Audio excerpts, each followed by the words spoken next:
बच्चों, आज हम लोग कक्षा 10वीं के स्पर्श पुस्तक के पद्य भाग में संकलित तोप यह कविता देखेंगे। इसके कवि है वीरेन डंगवाल। कविता का भावार्थ जानने के पहले हम लोग कवि का परिचय देखेंगे।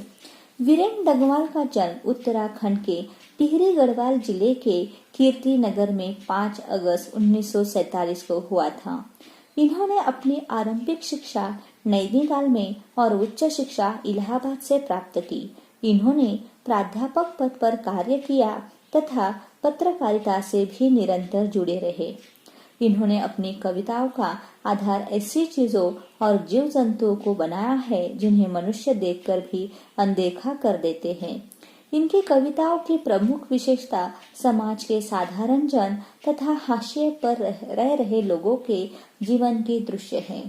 इसी दुनिया में और दुष्चक्र में सृष्टा इनके कविता संग्रह है।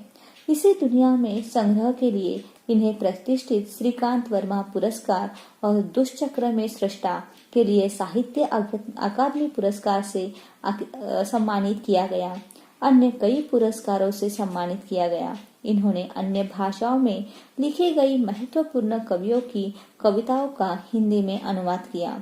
28 दिसंबर 2015 को एक लंबी बीमारी के चलते इनका निधन हो गया। छात्रों, तो इस कविता की संक्षिप्त रूपरेखा इस प्रकार है।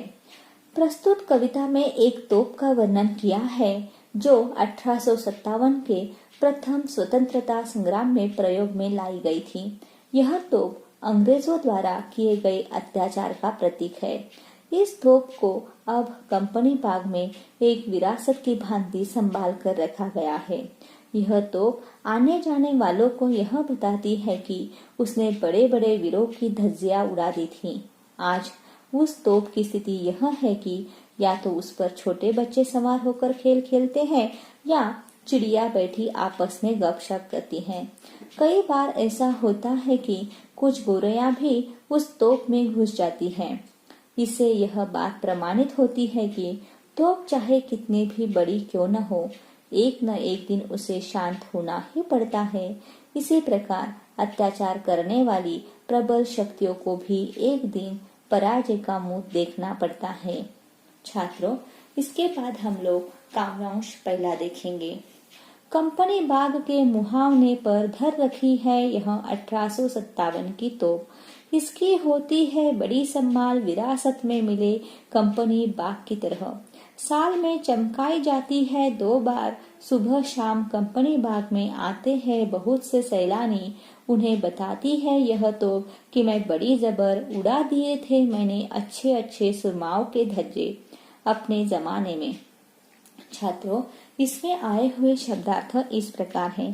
कंपनी बाग ईस्ट इंडिया कंपनी द्वारा बनाए गए बाग। मुहावने प्रवेश द्वार। घर रखी गई संभाल देखभाल। विरासत पूर्व पीढ़ियों से प्राप्त वस्तुएं। सैलानी दर्शनीय स्थलों पर आने वाले यात्री। पर्यटक जबरदस्त शक्तिशाली। सुरमा वीर। धज्जे चिथड़े चिथड़े करना। इसका भावार्थ इस प्रकार है। कवि कहता है कि कंपनी बाग के मुख्य द्वार पर प्रवेश करते ही एक तोप रखी हुई दिखाई देती है। इस तोप को 1857 के स्वतंत्रता संग्राम में प्रयोग किया गया था। इस तोप तथा कंपनी बाग की बहुत देखभाल की जाती है। इसे अपने पुरखों द्वारा मिली धरोहर के रूप में सजाया संवारा जाता है। इस तोप को एक वर्ष में 2 बार खूब चमकाया जाता है। इस कंपनी बाग में हर रोज सुबह और शाम के समय बहुत से सैलानी घूमने के लिए आते हैं। तब यह तोप उन सभी को बताती है कि 1857 के स्वतंत्रता संग्राम में मैंने जबरदस्त कार्य किया था और अच्छे अच्छे शूरवीरों के चिथड़े चिथड़े उड़ा दिए थे।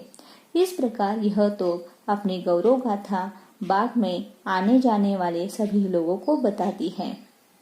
छात्रों, काव्यांश दूसरा। अब तो बहरहाल छोटे लड़कों की घुड़सवारी से अगर यह फारिग हो तो उसके ऊपर बैठकर चिड़िया ही अक्सर करती है गपशप। कभी कभी शैतानी में वे इसके भीतर भी घुस जाती हैं, खासकर गोरे। वे बताती है कि दरअसल कितने भी बड़ी हो तो एक दिन तो होना ही है उसका मुंह बंद। इसमें आए हुए शब्दार्थ इस प्रकार है। बहरहाल फिलहाल इन दिनों, अब फारिग खाली, मुक्त, फुर्सत मिलना, अक्सर प्रायः, गपशप, बातें, शैतानी शरारत, दरअसल वास्तव में। कवि कहते हैं कि पहले यह तोप कितनी भी विनाशकारी क्यों न रही हो, किंतु आजकल तो यह खिलौने के रूप में काम आ रही है। अब बच्चे इस तोप पर बैठकर घुड़सवारी का आनंद लेते हैं। जब कभी इस पर बच्चे सवारी नहीं करते, अगर वह खाली होती है, तो उस समय चिड़िया इस पर बैठकर आपस में गपशप करती हैं। कई बार तो ऐसा भी होता है कि कुछ पक्षी शरारत करते हुए इस तोप के मुंह के भीतर भी घुस जाते हैं। विशेष तौर पर गोरैया तो इससे बिल्कुल भयभीत नहीं होती।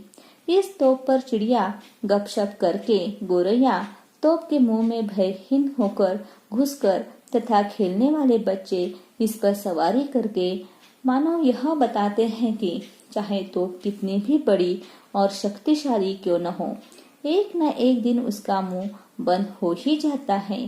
कवि इस बात को स्पष्ट करना चाहता है कि किसी समस्या का समाधान विनाशकारी तोप के पास तो बिल्कुल नहीं है।